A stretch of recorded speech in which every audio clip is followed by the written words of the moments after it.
C'était rigolo ce moment-là, l'interview Teddy Riner et je vois dans mon angle mort là que le président de la République est en train de l'attendre sagement qu'il ait terminé son interview. On a eu la chance d'aller chez Tony Parker à San Antonio, dans sa maison, invité à déjeuner le lendemain du match parce que il me dit on n'a pas trop le temps de discuter là, il devait avoir des obligations après le match mais on aura plus le temps demain, venez à la maison.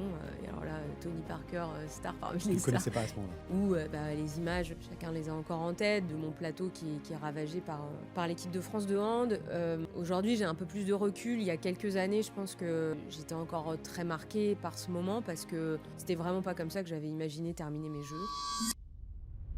Encore une fois, sur le moment, je suis accrochée à mon siège parce que mes micros sont attachés sous ma chaise, donc je peux même pas bouger en fait. Et j'ai des gars qui veulent visiblement en découdre. Bienvenue Gaël Millon sur le plateau de Avant la Lumière. Je suis ravi de t'accueillir. Alors dans ce programme, notre job, c'est de mettre justement en lumière ceux pour qui c'est le métier de poser des questions, ceux qui sont sur les plateaux, qu'on voit à l'écran, qu'on voit sur scène. Et nous, on va révéler justement tout l'inverse, c'est-à-dire les coulisses, tout ce qu'on ne voit pas, tout ce qui se prépare en arrière-plan. Et donc voilà, je suis vraiment ravi de t'accueillir aujourd'hui, Gaël. Alors pour tous ceux et celles qui nous regardent sur ce podcast, hein, comment tu te présenterais, toi? C'est quoi, c'est qui Gaël Millon? Bonjour à tous et merci pour l'accueil. Alors déjà, c'est pas un exercice facile de finalement changer de posture et de répondre aux questions. Parce que souvent, quand on se définit, on se définit comme journaliste, et moi, c'est ce que je suis au plus profond de moi. Mais on parle rarement de soi quand on est face à ceux qu'on interroge. Donc voilà pourquoi l'exercice n'est pas facile. Donc moi, je suis journaliste, ça c'est mon métier, même si il a un petit peu évolué aujourd'hui. Je suis fondamentalement passionnée de sport. C'est le sport qui a guidé là où je suis aujourd'hui.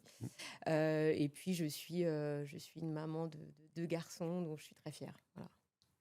Donc deux garçons qui sont maintenant grands, petits, Ils sont grands, 16 et 10, d'accord? trop grands. Ça En taille ça va aussi, toujours trop vite, beaucoup ouais, plus grands ouais. que moi.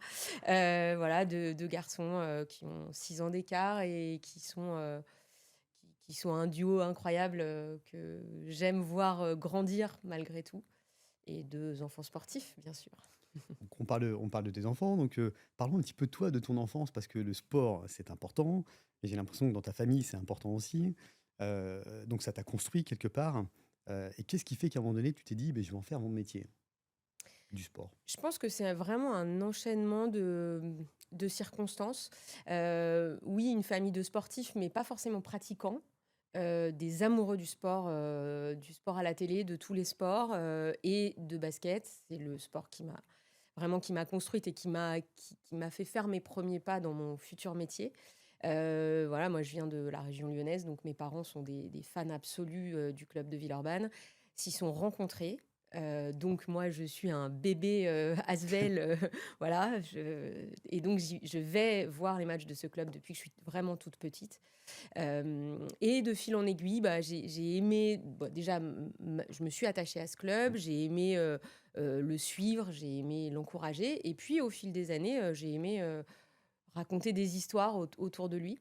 Et j'ai commencé, grâce à ce club-là, à faire mes premières interviews. Alors, au départ, un peu parce que voilà, j'avais pas peur de parler devant du public, etc. Et puis, au fil du temps, je me suis dit, mais en fait, ça me plaît bien de faire ça, de faire raconter à un joueur ce qui s'est passé après un match. Voilà. Et assez naturellement, au final, je pense que l'histoire s'est construite comme ça. Parallèlement à tout ça, il y a des premiers souvenirs de Jeux Olympiques, notamment, parce que je parle beaucoup de basket, mais les Jeux Olympiques, c'est pareil, ça va avoir guidé toute ma vie. C'est 92, j'avais 10 ans, une année où il y a double dose, parce qu'il y a les Jeux d'été, les Jeux d'hiver, notamment les Jeux d'hiver en France, à Albertville. Et là, c'est vraiment mes premiers souvenirs, en fait. Les souvenirs de papa qui ramène le journal le matin, moi qui découpe, qui garde dans des dossiers, machin. Et j'ai fait ça après. Donc, je pense que tout ça, c'est venu petit à petit, par petites touches. Voilà, aimer le journal, le récit, et puis regarder le sport à la télé, le voir en vrai. Ça a été assez naturel, en fait. Et tu as choisi tes études pour faire ce métier-là? Comment ça se passe? J'ai choisi mes études, donc j'ai fait Sciences Po à Lyon. Ouais. au lycée, donc je m'occupais du petit journal des supporters que j'avais créé, de l'Asvel, Qui donc s'appelait qui s'appelait Astro News, Astro News pour, qui est voilà. une très belle fierté. Bah, Astrobal, le nom de la Ouais, salle, c'est ça. Astrogone, le nom des supporters, Astro News, le nom du journal. Bon, je n'ai pas cherché très loin, Mais mais c'est bien, ça c'était fonctionne. assez logique. Donc j'avais ce journal qui me prenait du temps, mais qui au final m'a appris sur le tas pas mal de choses. Et viennent les années lycée, j'ai une scolarité voilà, où je travaillais beaucoup. Pour moi, c'était hyper important et très généraliste.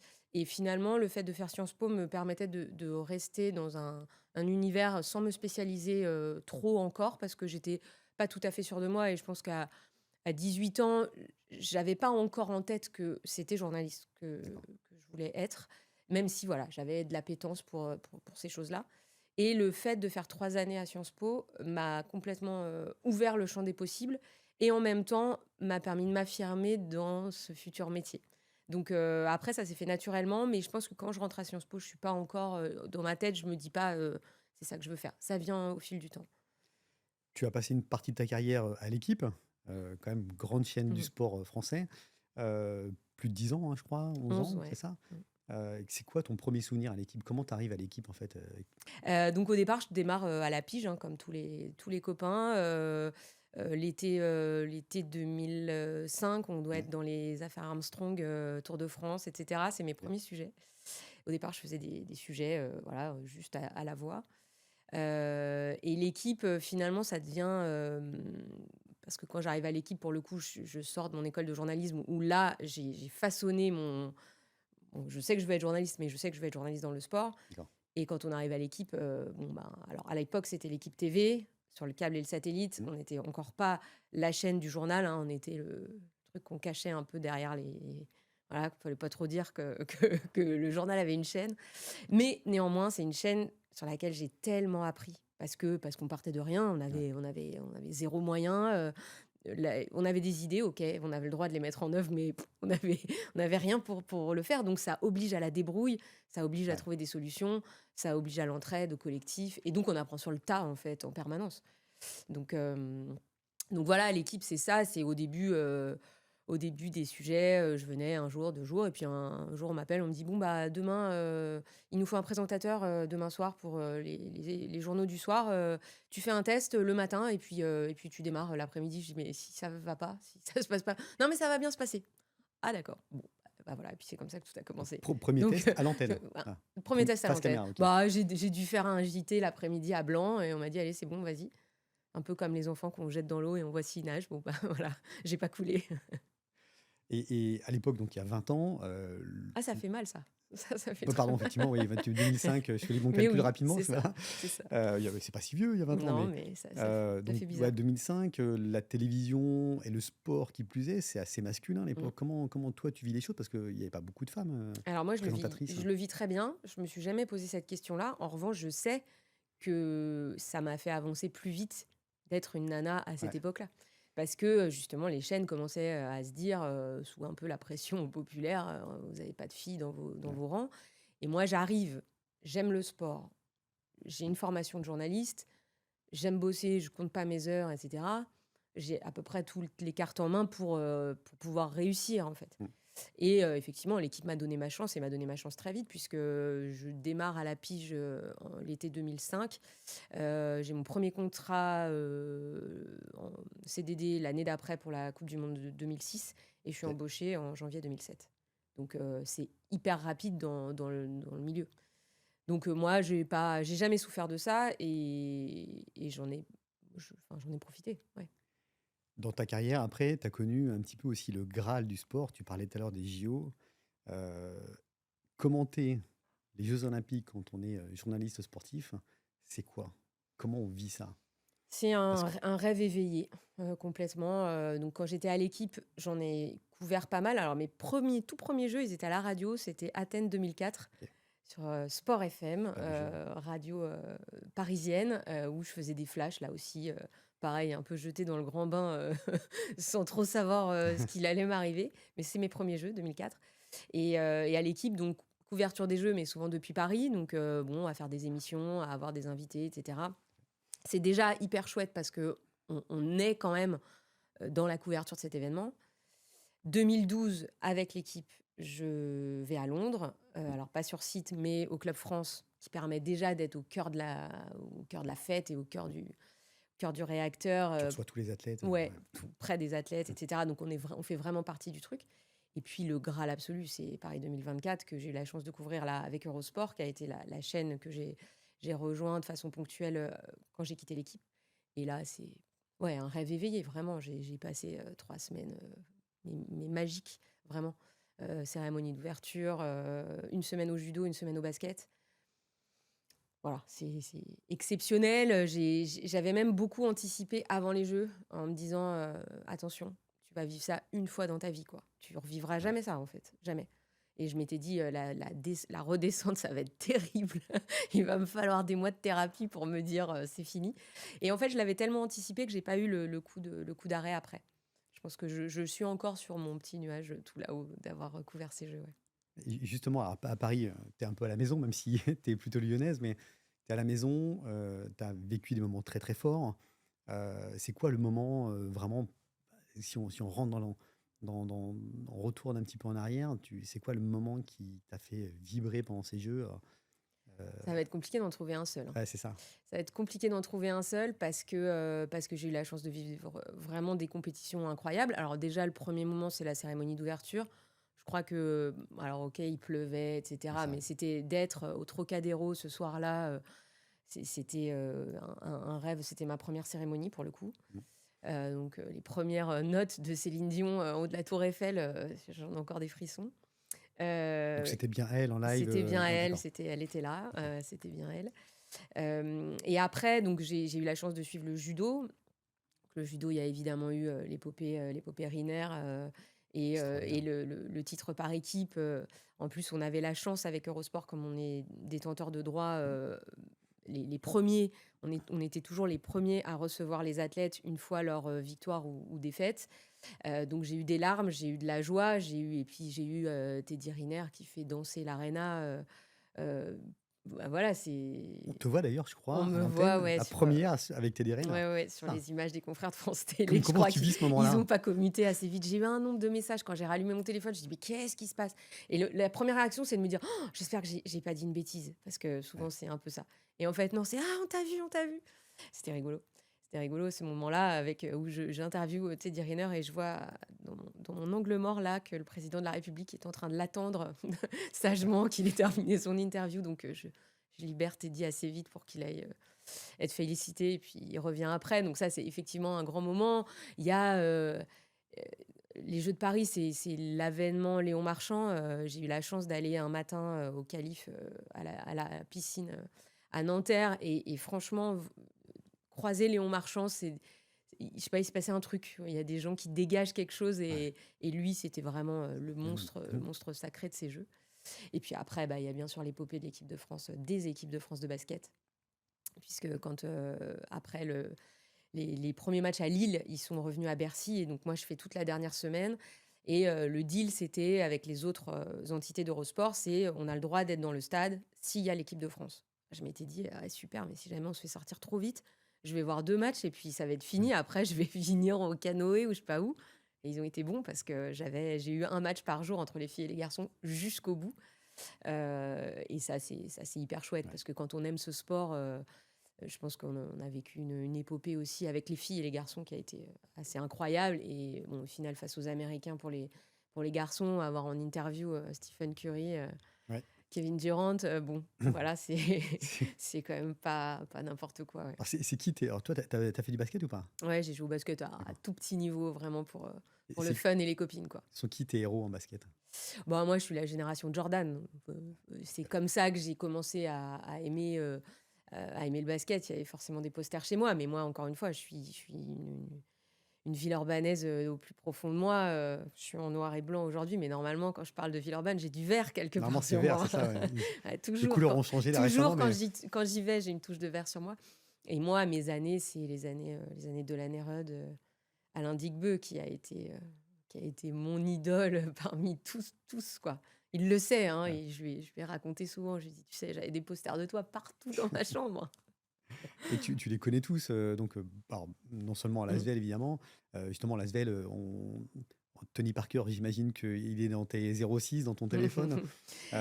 C'est des gens qui ont traversé aussi ton histoire de journaliste? Ouais, Tony, effectivement, parce qu'à l'équipe, on ne suivait pas forcément beaucoup la NBA, au début, parce qu'on n'avait pas les droits, et Ouais, cetera. Mais bon, quand Tony, a commencé à performer, forcément, on avait un regard, plus accru sur ses performances et surtout au moment, en fin 2011, début 2012, au moment où l'équipe TV qui est encore sur le câble et le satellite cherche à avoir une fréquence, en clair sur la TNT, où elle ouais, est aujourd'hui. Le directeur de la rédaction à l'époque se dit: «Si on veut avoir une chance de» on était en concurrence avec, RMC BFM, à l'époque. «Si on veut avoir une chance bah, qu'on soit choisi, il faut qu'on montre qu'on est capable de faire des choses, assez incroyables. Donc il faut qu'on fasse des coups». Et à ce moment-là, on est dans une année où, on a, 6 Français en NBA et un jour, il vient me voir, il me dit, «Faut aller les voir, faut faire un documentaire, sur leur vie là-bas, qui s'appelait Dans leur monde, OK. pour qu'on découvre ce que c'est que la vie d'un joueur NBA». OK, bon, j'avais moi déjà quelques contacts de par ma proximité avec le monde du basket, mais pas, non plus, débordante parce que je couvrais pas la NBA à l'époque. Et au final, on met sur pied un reportage là-bas, avec une équipe hyper resserrée, un cadreur, un preneur de son, un réalisateur, et on part, 6 jours pour faire 5 villes, aux États-Unis, dont San Antonio, pour aller à la rencontre de Tony Parker. Et quand on part là-bas, alors évidemment, on a calé quelques trucs, mais on sait pas trop à quoi s'attendre. Qu'est-ce que les joueurs vont bien vouloir nous donner, nous ouvrir, et au final, ils ont été, comme c'est le cas, en NBA, ils nous ont ouvert, grand alors les portes des vestiaires, ça c'est OK. autorisé aux Ouais. aux États-Unis. Et puis, certains, nous ont offert bien plus. On est allé dîner, on a déjeuné, dîné avec, Nicolas Batum. On est allé à l'époque, Boris Diaw avait un restaurant à Charlotte, on est allé déjeuner, il nous a retrouvés. Et puis on a eu la chance d'aller, Ah super. chez Tony Parker à San Antonio, dans sa maison, invité à déjeuner le lendemain du match parce que, il me dit: «Ah, on n'a pas trop le temps de discuter là», il devait avoir des obligations après le match, «mais on aura plus le temps demain, venez à la maison», et alors là, Tony Parker, star parmi Tu les le stars. connaissais pas à ce moment-là?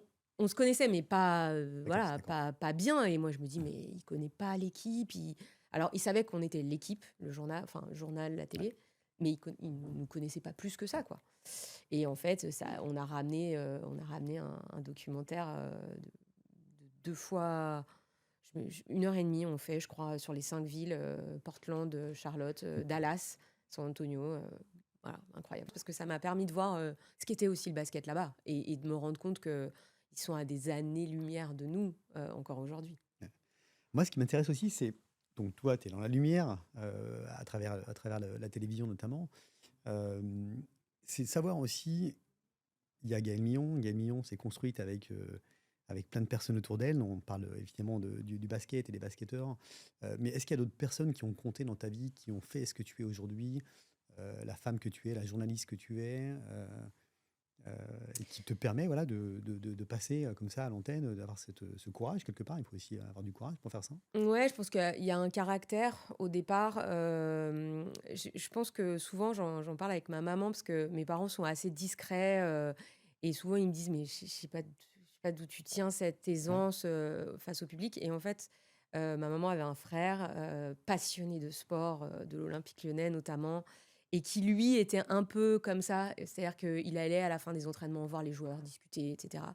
Et je pense que c'est de lui que j'ai tiré, j'en parle au passé parce que malheureusement il est plus là, et j'aurais aimé qu'il voit la trajectoire que j'ai eue toutes ces années, parce que je pense qu'il y a un peu de lui dans ce que je suis aujourd'hui, dans cette facilité à parler aux gens, à m'intéresser, et puis à aimer le sport aussi. Ça, c'est plutôt sur le côté familial. Et puis après, il y a forcément des gens qui ont jalonné mon histoire. À l'époque, d'Astro News, à Lasvel, c'est le début des années 2000, le président s'appelle Gilles Moreton. bien sûr. Et Gilles, a été énormément décrié à l'époque. Et moi, il a toujours regardé avec un œil assez, hem, comment dire, Bienveillant, ouais, bienveillant. Ce petit journal que je faisais, j'étais tout le temps là, j'allais taper aux portes et tout ça. J'ai le même âge que ses filles, à Gilles, donc je pense qu'il se disait, tiens, voilà, c'est quelqu'un comme mes enfants. Et c'est vrai que lui, il a compté parce qu'il m'a donné ma chance. J'ai fait mes premiers stages en événementiel sportif sur le Grand Prix de tennis de Lyon, donc dans ses équipes, 2 années de suite.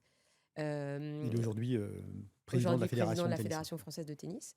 Il a eu un joli parcours aussi après.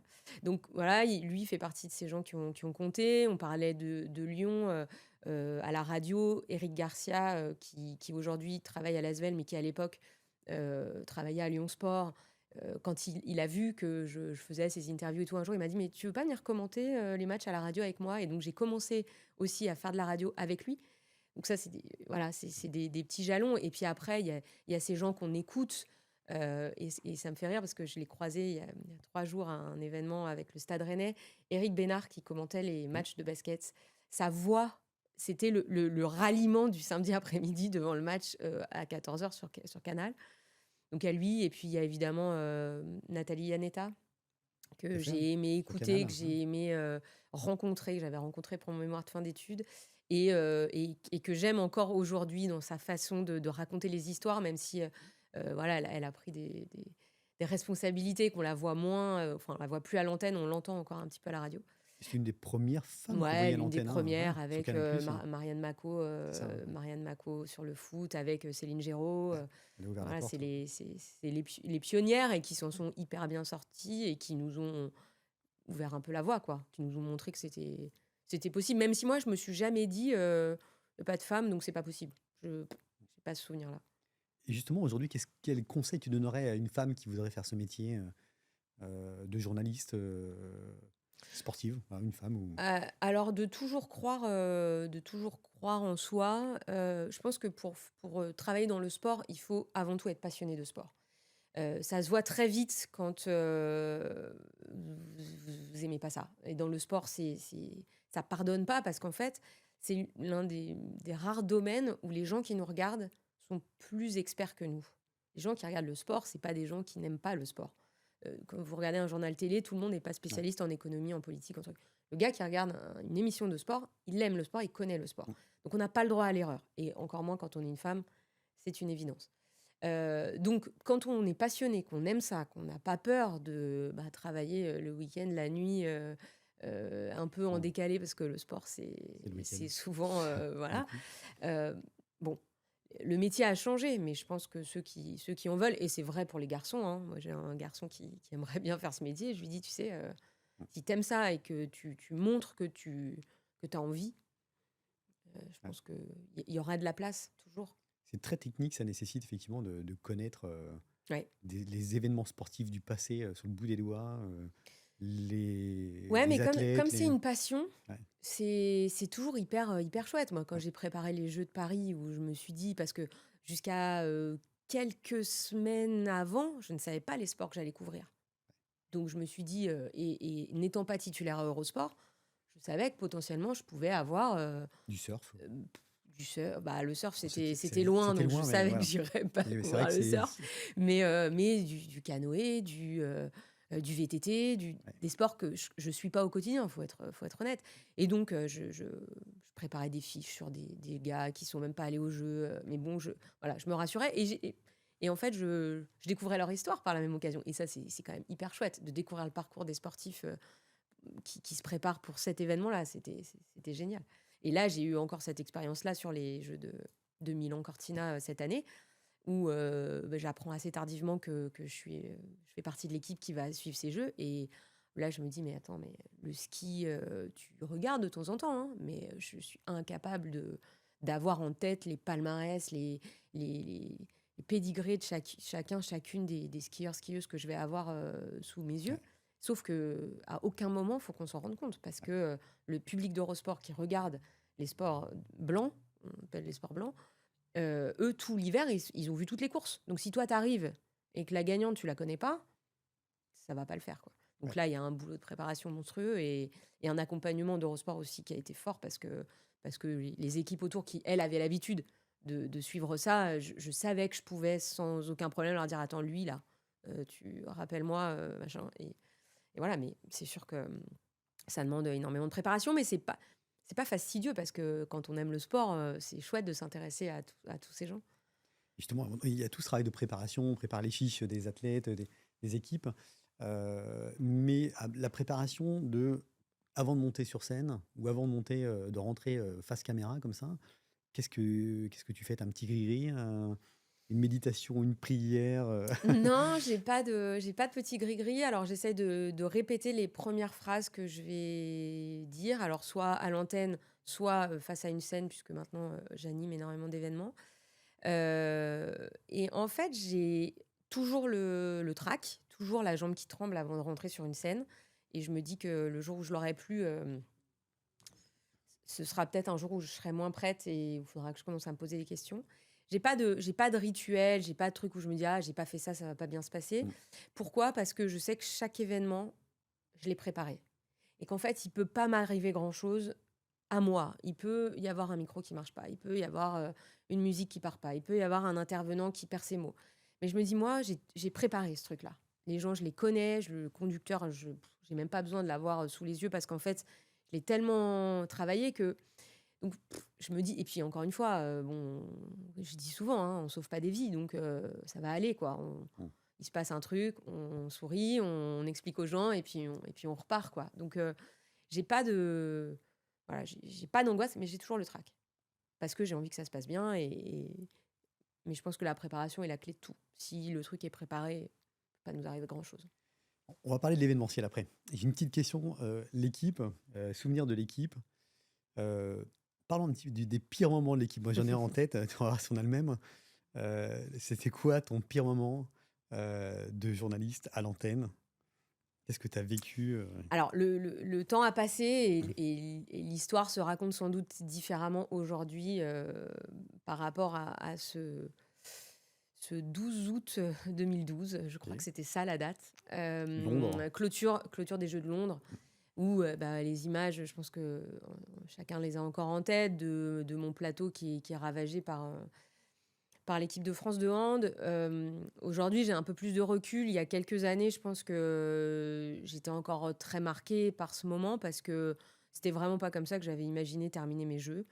On venait de passer 15 jours en effectif réduit, encore une fois, avec très peu de moyens, avec juste notre envie de livrer 2 heures d'émission par jour au public de la chaîne, 2 heures d'émission sans images, parce qu'à l'époque, enfin, l'équipe n'a pas les droits des Ouais. jeux, donc on fait des émissions avec ce qu'on peut, comme on peut, avec nos journalistes qui vont essayer de tourner des images là où ils peuvent, on cale des invités, etc. Donc c'est vraiment 15 jours éprouvants, lors desquels les jeux, on les voit à la télé, nous aussi, parce qu'on est enfermés dans notre bocal pour préparer les émissions. Et moi, j'ai réussi à aller voir, je crois, un match de basket un matin à 9 heures et les qualifs du 200 mètres pour voir Usain Bolt, pareil, un matin tôt avant d'aller travailler. Donc, j'ai pas vécu les jeux de l'intérieur, je les ai vécus dans ce Club France, au cœur de la fête, mais Ouais. pas sur les terrains. Mmh. Et vraiment, ce dimanche soir-là, je me dis, il faut qu'on termine bien notre truc, En qu'on beauté. puisse voilà, être fier de ce qu'on a fait, remercier les équipes. On avait fait des jolis sujets pour raconter l'histoire et tout. Et dans la journée, le directeur de la rédaction qui était là nous dit: «Bon, quand même, dans le studio, vous laissez pas trop d'affaires parce que les handballeurs vont venir».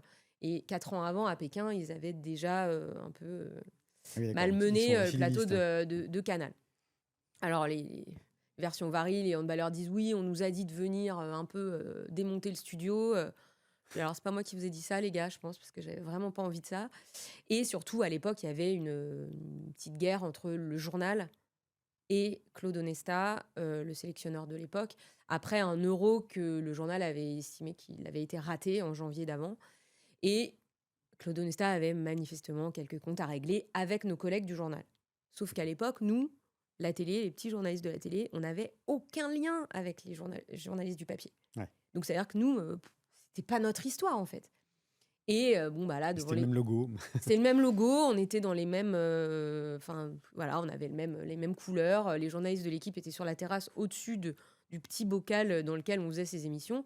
Mais voilà quoi, enfin nous on y était absolument pour rien. Et là, voilà, ça dérape à un moment donné, il y a des comptes qui se règlent, moi je suis assez je sais pas trop Qu'est-ce qui se passe, te bah, passe qu'est-ce par qui la se tête, hein? passe? Ouais, en fait, on se dit: «Bon OK, faites la fête les gars, foutez le bazar», mais enfin de là à désosser le plateau, enfin c'en était même dangereux, mais ça je m'en rends pas compte sur le moment. Mmh. Encore une fois, sur le moment, je suis accrochée à mon siège parce que mes micros sont attachés sous ma chaise, donc je peux même pas bouger en fait. Et j'ai des gars, Ils qui veulent visiblement en découdre, alors pas tous, hein, ils font tous j'ai 2 les frères mètres, hein. Gilles à côté de moi qui sont un peu fatigués, un peu embrumés, j'en sais rien. Voilà, qui sont là, qui savent pas trop ce qui se passe et en fait ça dégénère au moment où Claude Onesta veut régler ses comptes avec l'équipe. Alors on s'en est expliqué, il s'en est expliqué après, il s'est excusé. Je pense que tout le monde a été un peu dépassé par les événements et Mmh. par le mais néanmoins, ouais, ça Il y reste avait la un victoire, il y avait, il y avait les la victoire, JO, à la mais fin des JO, il y il y avait avait un double titre de champion olympique. Ils étaient sur le toit du monde, ces joueurs-là. mmh, Franchement, ils avaient tout gagné. Ils avaient l'opinion publique avec eux. Et ce jour-là, je pense que ça a quand même terni un peu leur image. En tout cas, moi, dans mon cœur, ça a terni l'image de. Voilà, c'est pas l'image que j'avais envie d'avoir d'une victoire en sport collectif.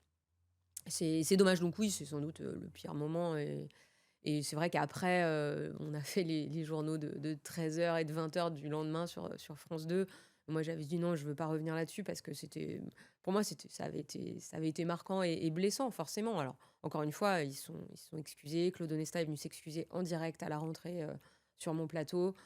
Donc voilà, on a tourné la page, j'ai retravaillé avec lui depuis, et je pense qu'il y a eu un emballement de choses qui a amené à cette situation. C'est dommage. c'est sûr que ce sont des images un peu extraordinaires mais voilà, c'est un grand Ouais, il y a un je grand moment de télévision, on va un dire. un grand moment de télévision, ouais, on m'en parle encore souvent: «Ah, c'était toi sur le plateau?» C'était moi sur le plateau, oui. On te connaît aussi pour ça. Heu, Ça fait alors partie la de l'histoire. télévision, voilà, c'est effectivement une partie de ta vie, mais dans ta vie aujourd'hui, il y a aussi une partie, une grosse partie même, de l'événementiel, corporate, institutionnel. Donc tu animes des plateaux, d'événements, d'entreprises. Heu, alors c'est quoi pour toi la différence entre les 2 métiers? Parce que on n'est plus en télévision, on n'est plus face à des caméras, on est face à un public. Bah, la différence majeure, c'est que quand on est journaliste, personne nous demande de poser telle ou telle question. Mmh, Dans ce métier-là, on est en mission commando pour délivrer des messages. Donc ça, c'est la différence majeure. OK. Quand on est journaliste, à aucun moment on nous dit: «Non, non, cette question, tu la poses pas» Ouais. ou même si aujourd'hui, voilà, parfois on nous demande de traiter ou pas traiter certains sujets, on a quand même cette liberté-là, de poser nos questions. Quand on est sur un événement, bon, bah, on est missionné par, une entreprise, par une institution, par, un club sportif pour faire passer son message. Donc on n'est pas là pour poser des questions qui fâchent. Donc ça, c'est la différence majeure. Après, la préparation est la même. Ouais. L'exercice est le même, un micro, du direct, voilà. L'autre différence majeure, c'est qu'à la télé, on voit personne. Là, on a un public devant nous, Mmh. donc on voit réagir les gens et ça, c'est assez intéressant. Ça, c'est bien, On ouais. voit aussi comment l'événement prend et s'il faut voilà, qu'on réveille un peu les gens, qu'on les ramène un peu dans l'événement si c'est un peu long.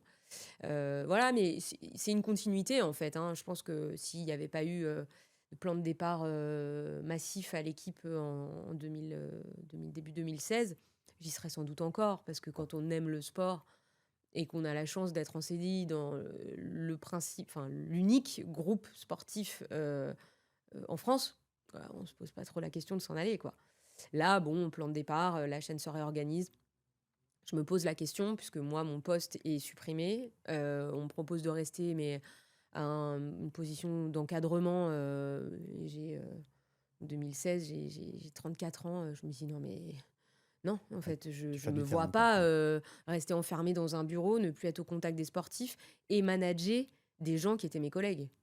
Mmh. Impossible. Alors, impossible, je me voyais pas faire ça.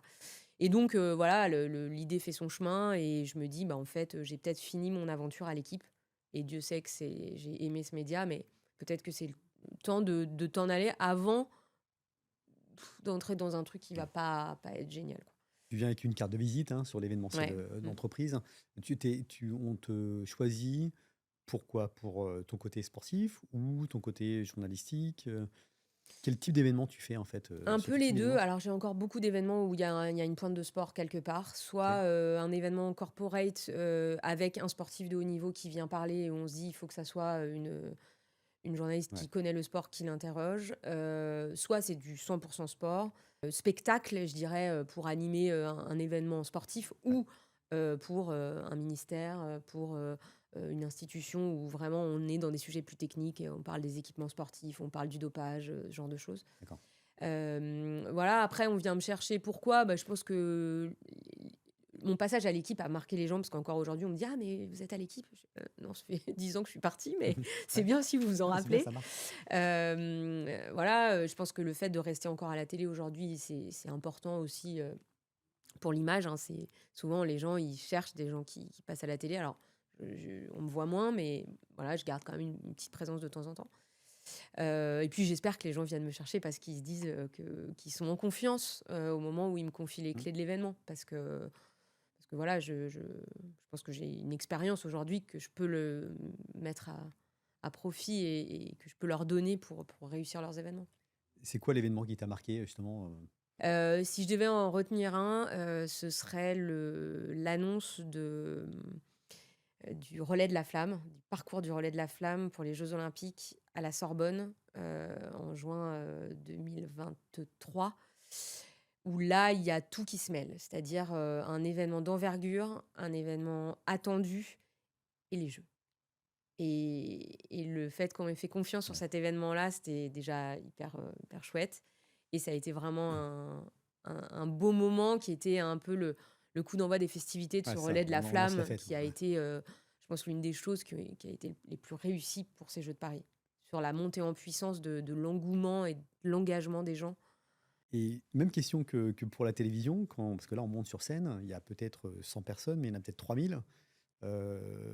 Ta préparation avant de monter sur scène, enfin, c'est la même? C'est la D'accord. même, ouais, ouais, ouais, c'est vraiment, lire les premières phrases, et sur cet événement-là, ça avait été très dur de démarrer parce qu'en fait, le film d'introduction m'a arraché, mais de l'émotion, vraiment, D'accord. et je pense que c'est la première fois où j'entre sur scène et j'ai les larmes Faut pas aux regarder le yeux. film. Et et heu et en fait, ça a été, je pense que dans ma voix, je sais pas s'il y a des images qui existent encore de ce moment-là, mais dans ma voix, on sent l'émotion, ce jour-là. Voilà, mais sinon, oui, je répète le début, le «Bonjour à toutes et tous, voilà, bienvenue», machin, et ce que je vais leur dire, quoi. Comment je vais les attirer. Alors, il y a beaucoup d'animateurs qui se présentent et moi, je me présente pas, et je dis toujours à mes clients, je dis: «Si vous avez envie de mettre mon nom quelque part, vous mettez mon nom quelque part et très bien, tant mieux. Mais moi, je vais pas dire: "Bonjour, je suis Gaëlle Millon, je suis journaliste, je suis"». Non, on s'en Ouais. fout, en fait. Moi, je suis là pour eux, et aujourd'hui, le principe de ce métier, c'est de faire que l'événement se passe bien, que les gens délivrent leur message, mais pas que ce soit moi qu'on mette en avant, en fait. Donc, je me présente pas et voilà, je démarre et il faut donner le ton, de l'événement, l'énergie, le sourire, voilà, et en général, tout va bien. Ça fait 10 ans que tu fais ça, tu en fais 100 par an, tu en as 1000 à ton actif?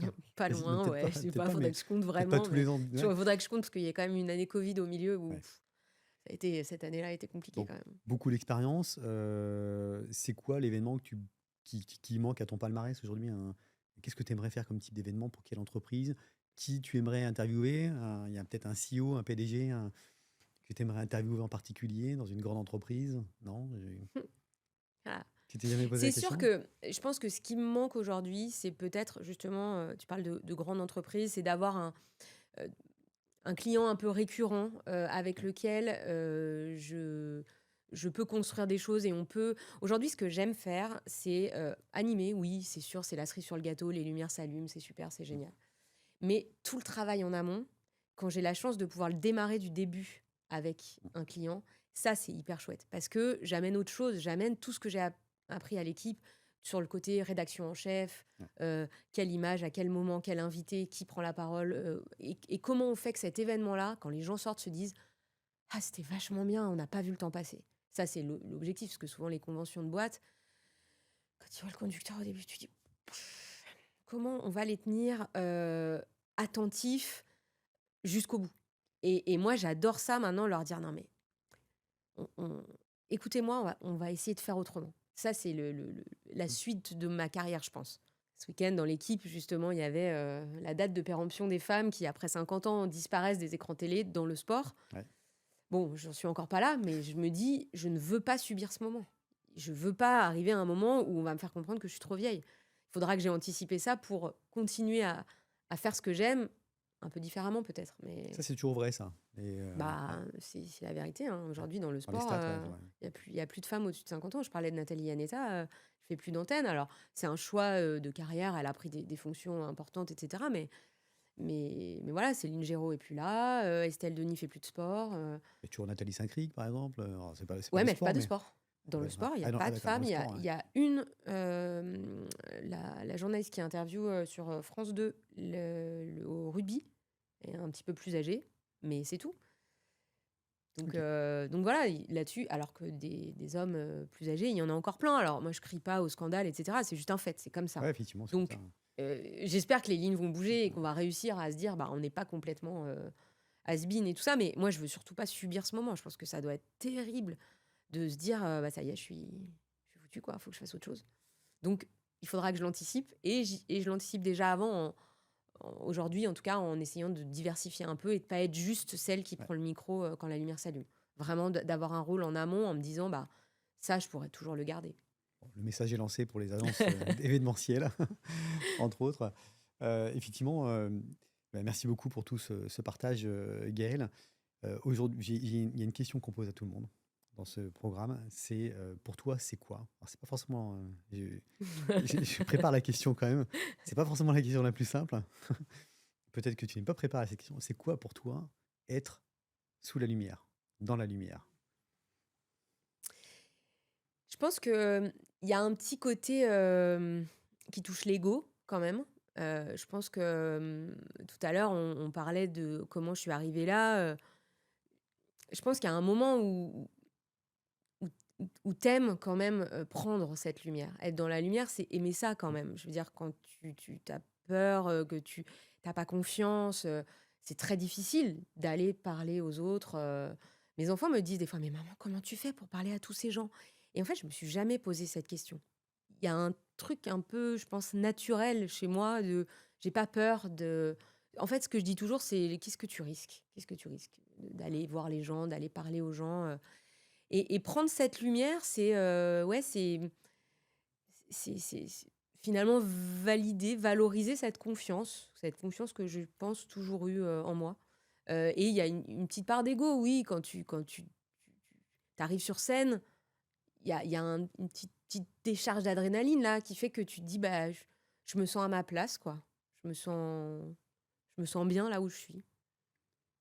Bah, écoute, moi je pense que tu as l'air de bien contrôler ton ego en tout cas. Bah, Mais il y en a sincèrement, je toujours un pense petit peu, que ouais. pour faire ce métier, on est obligé, et encore plus quand on est une nana, si on se cache tout le temps, Faut cette force de caractère quelque bah, il part faut, aussi, il hein. faut y aller, quoi. Alors, je dis pas qu'il n'y a pas eu des moments difficiles, je dis pas qu'il y a pas des moments qu'on vit de façon un peu différente, mais faut y aller, quoi. Et je pense que cette confiance-là, oui, elle se travaille, mais à mon avis, je l'ai toujours eu, je l'ai toujours eu. J'ai toujours eu au fond de moi quelque part, et je l'ai travaillé au fil du temps. C'est ce qui va te servir pour la suite. Ouais, Voilà. Pour, j'espère, pour continuer à faire des choses. En fait, je me dis, continuer à avoir un métier passion, c'est une chance incroyable. ouais. Dans le monde d'aujourd'hui, où on voit trop de gens, tellement de gens qui travaillent sur des métiers qui les font pas rêver, juste parce qu'il faut travailler, juste parce qu'il faut gagner sa vie. Moi, j'ai cette chance-là. Alors après, je le dis aussi, j'ai rien volé à personne, et encore une fois, j'ai des parents qui sont pas du tout de ce milieu-là, je viens pas d'un milieu aisé, mais j'ai toujours travaillé pour ça. J'ai toujours tapé aux portes, j'ai toujours essayé, j'ai toujours, voilà, j'ai donné, j'ai beaucoup travaillé. Donc je me dis, et c'est en ça que je pense qu'il y a un message d'espoir, c'est de se dire on peut y arriver, quoi, sans forcément que les portes soient déjà ouvertes avant qu'on arrive. Ça n'a pas été mon cas. Ouais, tu te sens parfaitement aligné avec ce que tu fais. En tout cas, oui, et j'ai la chance de me dire, oui, je travaille, mais c'est pas une contrainte, quoi. Il y a des moments qui sont difficiles parce que je suis pas chez moi, parce que je pars longtemps, parce que je vois un peu mes enfants quand j'ai des événements le soir, mais au final, Au final, c'est une question d'équilibre Mmh. et j'essaye de leur montrer, de leur dire, faites quelque chose qui vous plaît, quoi. Ne subissez pas 40 ou 45 ans de votre vie. Faites un truc Ouais. où vous allez prendre plaisir, à rencontrer des gens, à raconter des histoires, à Connaissez vos rêves, quoi. Et ouais, puis c'est ça. Et puis accomplissez et vos rêves, puis quoi. puis tu on s'y tient. Ouais, Parfois, c'est dur, parfois, c'est ouais. long, parfois les concours, quand j'ai passé des concours, j'ai passé des étés à pas partir en vacances, à bûcher mes trucs. Il faisait beau dehors et À moi, je Sciences Po, ça savais devait pas être simple, hein. bah, à Sciences Po, c'était pas simple, surtout qu'à l'époque, c'était pas des concours, aujourd'hui, c'est des concours, communs. Ouais. Là, il fallait tous les préparer, donc j'en ai passé 3.